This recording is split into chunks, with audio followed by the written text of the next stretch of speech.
ल तिमीले धारासम्म बोकेर भिडियो देखाउ ल अनि भिडियोमा देखियो त साथीहरू हामीहरू चाहिँ कपडा धुन गएको कपडा अब म ठाउँ देखाउँछु कपडा धुने मेरो ड्रेस सब हेर्नुहोस् त गाइस मेरो ड्रेस सब मैले लुङ्गी लगाएको छु हामी चाहिँ अहिले धारा पुगिदिउँ साथीहरू धारा चाहिँ यत्रो आउँछ अनि हाम्रो कपडा पनि यति लिएर आएको छ म चाहिँ त्यही रानी भएर आएको छु फेरि के धुनु कपडा अब दिदी यहाँ कपडा धुन रेडी हुनुहुन्छ हम कपड़ा धो रहे हैं दोस्त लोग देखो के गर्नु अब म आफ्नो अवतारमा आइसकेँ अहिले मैले लुङ्गी लगाएको अहिले म स्वेटर धुन लाग्छु यो कपडा धोएर अनि हामी घर जान्छौँ ल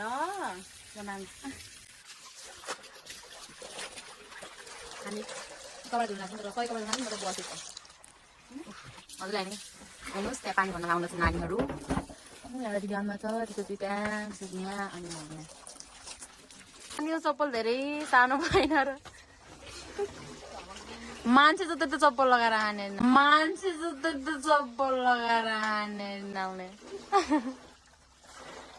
हामीले चाहिँ कपडा सुकाएर धोएर सकाएर पनि हामी अब लागि हेर्नु साथीहरू के गर्नु गरिब जिन्दगी यसरी कपडा धोएर हिँड्नु परिरहेको छ यस्ता मान्छेहरू ट्वाङ ट्वाङ पर हिँड्छन् अघि पनि मैले बोकिहालेँ मैले बोकेको झगडा पऱ्यो थाहा छ ल अब भिडियो हाल्छु भिडियो छ तिमी पछाडि आएनौ भिडियो छ के नचाहिने कुरा नगर आधी बाटोसम्म म ल्याएनौ भने हैन भगवान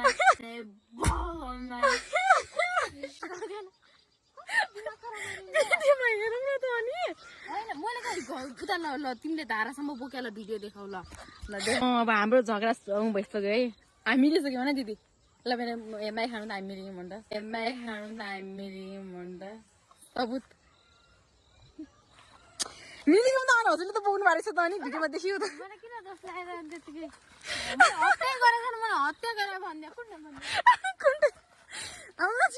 मिला भन्दा चाहिँ फेरि नि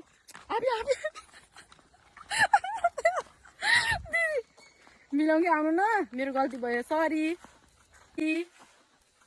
माफी पाऊँ क्या दिदी